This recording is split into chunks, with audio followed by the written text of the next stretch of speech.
kita lanjutkan materinya. Kita masuk ke bidang koordinat kartesius, yaitu posisi titik pada bidang koordinat dan terhadap titik lainnya. Sistem koordinat kartesius itu berarti dibentuk oleh dua garis yang berpotongan tegak lurus, yaitu garis mendatar atau horizontal atau sumbu X, dan garis tegak atau vertikal atau sumbu Y. Letak titik pada bidang datar dituliskan secara berpasangan, yaitu X, Y, dengan X adalah nilai yang berada pada sumbu X dan Y adalah nilai yang terletak pada sumbu Y.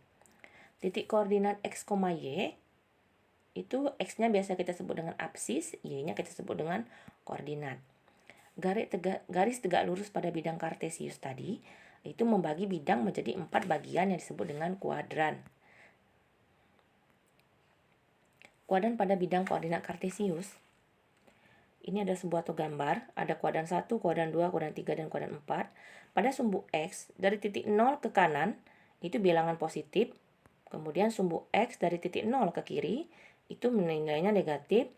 Sumbu X ke atas, sumbu Y ke atas, itu nilainya positif. Sumbu Y ke bawah, itu 0 ke bawah, nilainya negatif. Tabel kuadran pada bidang koordinat kartesius. Seperti lihat di gambar, ada kuadran 1, kuadran 2, kuadran 3, dan kuadran 4. Kuadran 1 itu nilai X-nya dengan Y-nya itu sama-sama positif karena dia ke kanan dan ke atas. Contoh titiknya adalah di 3,2, X dengan Y-nya sama-sama positif. Kemudian di kuadran kedua, itu X-nya negatif sedangkan Y-nya positif karena dia masih di atas. Dia berada di atas sumbu X, di titik 0 ke atas, maka contohnya adalah min 4,1. X-nya min 4, Y-nya sama dengan 1. Untuk kuadran ketiga, itu berada di bawah sebelah kiri. X-nya ke arah kiri dan Y-nya ke arah bawah. Berarti nilai X dan Y-nya sama-sama negatif. Contohnya min 3,2. Untuk yang terakhir, kuadran 4, itu X-nya berada di positif karena dia berada di sebelah kanan, sedangkan Y-nya negatif karena dia ke bawah. Berarti sudutnya X, Y-nya positif dengan negatif. Titik D-nya yaitu 1, min 3. Kemudian menentukan posisi pada bidang kartesius. Pada bidang kartesius, seperti tadi dibilang, ditulis secara berpasangan nilai X, Y dengan X adalah nilai yang terletak pada sumbu X dan Y adalah nilai yang terletak pada sumbu Y. Bisa ditentukan dengan melihat pergerakan secara horizontal dan vertikal dari titik pusat. Kemudian contohnya B. B itu kita menentukan titik B, itu berarti kita bergerak dari 0 ke arah kanan sebanyak 2 langkah sepanjang sumbu X, kemudian bergerak ke atas sebanyak 4 menjadi 2,4. Kalau titik C itu kita bergerak ke kanan sebanyak 5 langkah, kemudian ke atas sebanyak 7 langkah. Jadi X, Y-nya 5,7. Selanjutnya contoh soal. Pada titik-titik di samping kita menentukan titik-titik, berapa sih titik-titik mereka pada bidang kartesius itu koordinatnya. Yang pertamanya A. A itu 3 langkah ke kanan kemudian 6 ke atas.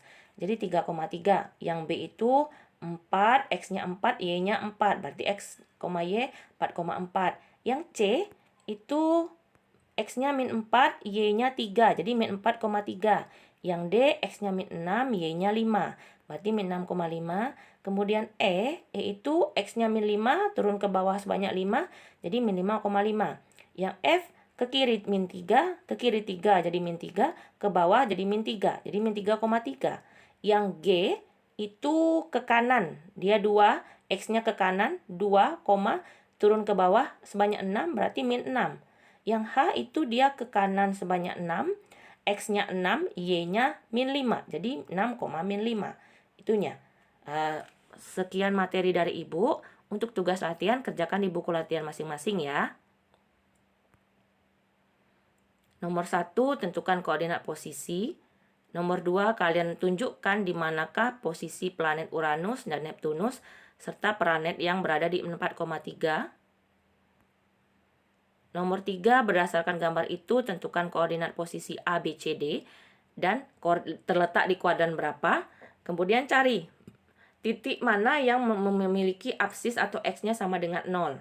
Yang C-nya, apakah ada titik yang apsis, nilai apsis atau X-nya sama dengan nilai ordinatnya atau Y-nya. Nomor 4, berdasarkan gambar di samping, baru ada titik A, B, C. Carilah titik D sehingga ketika kita kita hubungkan titik A, B, C, dan D membentuk sebuah persegi panjang. Berapakah koordinat D-nya? Kemudian setelah mendapat koordinat D, hitunglah keliling persegi dan luas persegi. Terima kasih. Wassalamualaikum warahmatullahi wabarakatuh.